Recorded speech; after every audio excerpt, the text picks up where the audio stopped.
મિત્રો નમસ્કાર। આજે પોડકાસ્ટ પર મારી સાથે છે મારી વિદ્યાર્થીની આયુષી, MLISC એમાં ભણે છે। આયુષી ખૂબ ડાઈ દીકરી, હોશિયાર પણ છે। એનો વિષય લગભગ બેઝિક તો તમારો અંગ્રેજી હતો, બરાબર? ઇંગ્લિશ સાથે કડી સર્વ વિદ્યાલય જેવી પ્રતિષ્ઠિત સંસ્થા કે જેમાં મેં પણ જોબ કરેલી છે, એટલે ખૂબ આનંદ થયો કે આ દીકરી એ કડી સર્વ વિદ્યાલયમાંથી અહીંયા આવી અને કડી સર્વ વિદ્યાલયમાં મેં પણ 4 વર્ષ જેવી જોબ કરી હતી। એના ચેરમેન શ્રી માણેકલાલ માધવલાલ પટેલને પણ હું વંદન કરું છું। ખૂબ સરસ માણસ, એમના પર મેં એક પુસ્તક પણ લખ્યું હતું। મારું પહેલું પુસ્તક મિત્રો કર્મયોગી માણેકલાલ માધવલાલ પટેલ। તો આ દીકરી પણ આજે આયુષી મારી સાથે ચર્ચા કરવા માગે છે, અથવા તો એના કંઈક પ્રશ્નો હશે તો એના વિશે આપણે વાત કરવા માગીએ છીએ। તો મિત્રો હવે હું આયુષીને કહીશ કે જે એને પૂછવું હોય અથવા તો ચર્ચા કરવી હોય આપણે કરીશું। બેન બોલો, શું તમારે પૂછવું છે? સર, આપણે 50 જેટલી બુક લખી છે, તો એમને મને સાંભળીને બહુ આનંદ થયો અને એમ બી થયું કે હું તમારા અંડરમાં MLIC કરવા આવી છું ને આટલું બધું ખૂબ આનંદ થયો મને।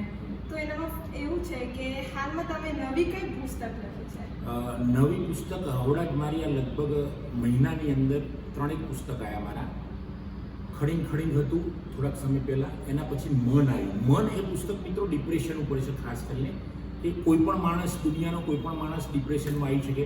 પોતાની જાતને કોઈ વ્યક્તિ ઓવર એસ્ટિમેટ કરતો હોય કે હું ડિપ્રેશનમાં આવે, ખોટી વાત છે। કોઈ પણ માણસ, એમાં બુદ્ધિના સાથે લેવા દેવા નથી, બુદ્ધિશાળી વધુ આવે। તો એ મન ઉપર।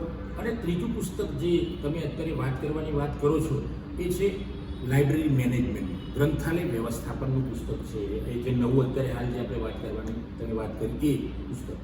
તો એ પુસ્તકમાં શું છે ગ્રંથાલય વ્યવસ્થાપનમાં? ઓકે, એના કન્ટેન્ટ વિશેની વાત કરીએ તો કન્ટેન્ટમાં તો લાઇબ્રેરીમાં જે MLISCમાં કોર્સ ચાલે છે, અથવા તો ઘણી યુનિવર્સિટી BLIC પણ ચલાવે છે। આપણા ત્યાં MLIC ઇન્ટિગ્રેટેડ ચાલે છે, એટલે પહેલા વર્ષમાં અને બીજા વર્ષમાં।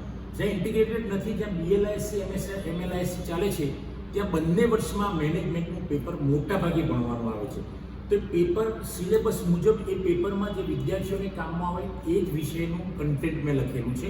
એમાં જનરલી કેવું છે કે ધારો કે પુસ્તક પસંદગી, પુસ્તક પ્રાપ્તિની રીતો, ફર્નિચર, રાજ રચેલું જેને કહીએ આપણે એ, સામયિકોની પ્રાપ્તિ, SWOT એનાલિસિસ, PERT અને CPM, પછી લાઇબ્રેરી મેનેજ કેવી રીતે કરવી એના સંદર્ભમાં, લાઇબ્રેરીની અંદરનું જે હોય રાજ રચેલીઓની ગોઠવણી કેવી રીતે કરવી એની વાત કરી છે। TPM, ટોટલ ક્વોલિટી મેનેજમેન્ટ કોને કહેવાય, તો એની બહુ સરસ રીતે ઉદાહરણો સહિત એની વાત કરેલી છે। પછી એ સિવાય આપણે વાત કરીશું તો આપણે ગુણવત્તાની વાત કરીએ તો લાઇબ્રેરીની અંદર જે સેવાઓ આપવામાં આવે છે એની ગુણવત્તા કેવી રીતે આવશે તો એના સંદર્ભની પણ વાતો કરેલી છે। એ સિવાય આપણે જોઈશું તો મેનેજમેન્ટના નિયમો, લાઇબ્રેરી મેનેજમેન્ટના નિયમો કેવા હોય, અથવા તો આ પુસ્તક દ્વારા વિદ્યાર્થીને જ્યારે જોબમાં જશે ત્યારે પણ આ પુસ્તક કામમાં આવશે। ને અત્યારે હાલ જે BLIC, MLIC અથવા તો PhD કરતા હોય એવા દરેક વિદ્યાર્થીને આ પુસ્તક કામમાં આવશે। લગભગ મેં આ પુસ્તકની અંદર 25 ચેપ્ટરનો સમાવેશ કર્યો છે, અને આ ચેપ્ટર બધા જે છે એ નેટ, સ્લેટ અને JRF એક્ઝામ જે આવે છે, જે આપી રહ્યા હોય લાઇબ્રેરી સાયન્સના વિદ્યાર્થીઓ, એમને કામમાં આવશે। હું તો એવું પણ માનું છું કે આ પુસ્તકમાં બેન કદાચ બીજા કોઈ વિષયનો વાંચશે વિદ્યાર્થી, અથવા તો કોઈને વાંચવાનો રસ હોય તો એને પણ જીવનમાં અથવા તો વ્યવસ્થાપન, how to manage office, how to manage library, એની અંદર કામમાં આવશે। એ પુસ્તકમાં તો 18 ચેપ્ટરો મેં લખ્યા છે, અને આ ચેપ્ટરો લખતા મેં ઘણું ઓબ્ઝર્વેશન કર્યું છે, ઘણા લોકોને મળ્યો પણ છું, મેં ઘણા રેફરન્સીસ પણ લીધા છે। મારો પોતાનો અનુભવ આટલા વર્ષોનો, લગભગ 26 વર્ષનો મને ટીચિંગનો અનુભવ છે। આ બધા અનુભવનો સાર કાઢીને મેં આ પુસ્તક રૂપે બહાર પાડ્યું છે। આ લાઇબ્રેરી મેનેજમેન્ટની વાત છે। અચ્છા, તો હવે આના પછી નવું કયું પુસ્તક આવવાનું છે? નવું અત્યારે હાલ મારા પ્રેસની અંદર પુસ્તકો ચાલે જ છે। એમાં ખૂબ પ્રખ્યાત એવા ગુર્જર, ગ્રંથરત્ન ગુર્જર સાહિત્ય, એમના ત્યાં 2 પુસ્તકો ચાલે છે, અને ત્રીજું પુસ્તક છે એ રિલાયબલ પબ્લિશર દ્વારા પણ ચાલે છે, ચાલો જીવી લઈએ।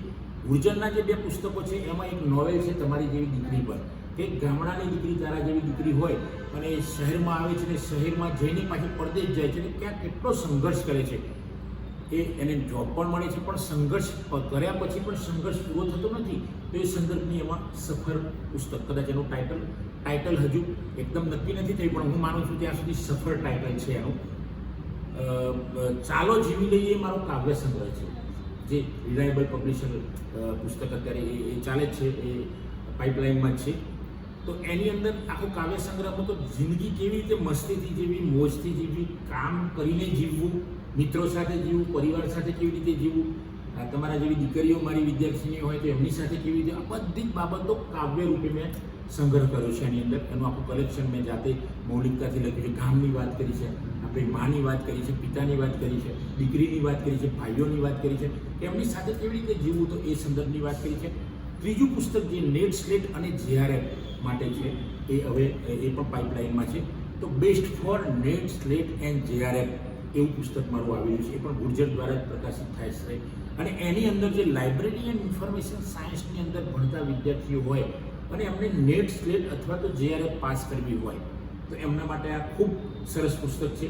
અને આ પુસ્તકમાં મારા ભૂતપૂર્વ વિદ્યાર્થીઓ બે, સુનિત પરમાર અને દિવ્યકાંત મારી સાથે છે લખવામાં, એમને મદદ કરવામાં, એટલે એ બંનેને પણ મેં લેખક તરીકે લીધા છે એની અંદર. તો આ 3 પુસ્તકો જે બીજા આવી રહ્યા છે એની વાત કરી. તો અત્યારે તમે કાંઈ બીજું પુસ્તક લખી યસ અત્યારે હું એક નોવેલ લખી રહ્યો છું. એ નોવેલનું ટાઇટલ હજુ હું વિચારી રહ્યો છું, પણ આપવું તો છે. એક એવું પાત્ર છે કે જે જબરજસ્ત સંઘર્ષમાંથી નીકળીને અંત સુધી મા બાપની સેવા કરે છે, પરિવાર સાથે સરસ રીતે રહે છે, દરેક સાથે સરસ રીતે રહે છે. ટાઇટલ હજુ ચોક્કસ નથી નક્કી કર્યું, પણ મને એવું વિશ્વાસ છે અંદરથી કે કદાચ શ્રવણ એવું આપું, કદાચ બદલી પણ જાય તો એ નોવેલ ચાલે છે મારી. પછી બીજો કાવ્ય સંગ્રહ ચાલે છે. કાવ્ય સંગ્રહ છે એ હકીકત, એનું નામ લગભગ મેં નક્કી કરી દીધું ટાઇટલ હકીકત.